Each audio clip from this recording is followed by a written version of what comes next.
আরাফার দিন ছোট্ট একটি দোয়া পড়ে আল্লাহ পাকের কাছে যা চাবেন আল্লাহ পাক আপনাকে সেটাই দান করে দিবে। কারণ বছরের শ্রেষ্ঠ দিন হলো আরাফার দিন। এই আরাফার দিন ৩৬৫টা দিনের মধ্যে সবচেয়ে শ্রেষ্ঠ দিন। নবীজি সাল্লাল্লাহু আলাইহি সাল্লাম বলেছেন, খায়রুদ দুআ দুআউ ইয়াউমি আরাফা। আরাফার দোয়া হলো সবচেয়ে শ্রেষ্ঠ দোয়া। আর এই দোয়া আল্লাহ পাক কখনো বান্দাদের ফেরত দেয় না, কারণ এই দিনে আল্লাহ পাক হাজার হাজার লক্ষ লক্ষ মানুষগুলোকে আল্লাহ পাক ক্ষমা করে দেয়। আম্মা জান আয়েশা রাদিয়াল্লাহু তাআলা আনহা বলেন যে আল্লাহ পাক এই দিনে এত হাজার পরিমাণ মানুষগুলোকে ক্ষমা করে, আল্লাহ পাক এত পরিমাণ মানুষকে অন্য দিনে ক্ষমা করে না। শয়তান চিৎকার করে সেদিন কাঁদতে থাকে।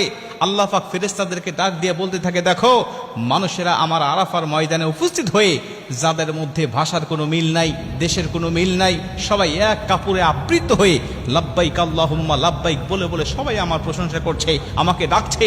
আমি আল্লাহ পাক তাদের সবাইকে ক্ষমা করে দিলাম। আর আরাফার ময়দানে উপস্থিত হওয়ার পরে কোনো হাজির কোনো গুনাহ থাকে না। কেউ যদি মনে একটি দোয়া পাঠ করতেন, সমস্ত নবীরা ওই দিনে একটি দোয়া পাঠ করত, ওই দোয়াটা আমরাও পাঠ করব।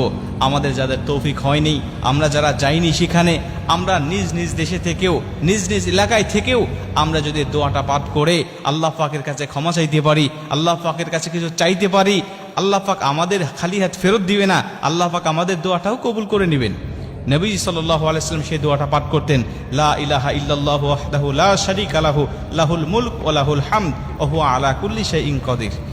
লা ইলাহা ইল্লাল্লাহু ওয়াহদাহু লা শারীকা লাহু লাহুল মুলক ওয়া লাহুল হামদ ওয়া হুয়া আলা কুল্লি শাইইন কাদির। নবীজি সাল্লাল্লাহু আলাইহি ওয়াসাল্লাম আরাফার দিনে এই দোয়াটা বেশি বেশি পাঠ করতেন। নবীজি বলছেন, আমার আগে সমস্ত নবীরাও এই দোয়াটা বেশি বেশি পাঠ করতেন। এই আরাফা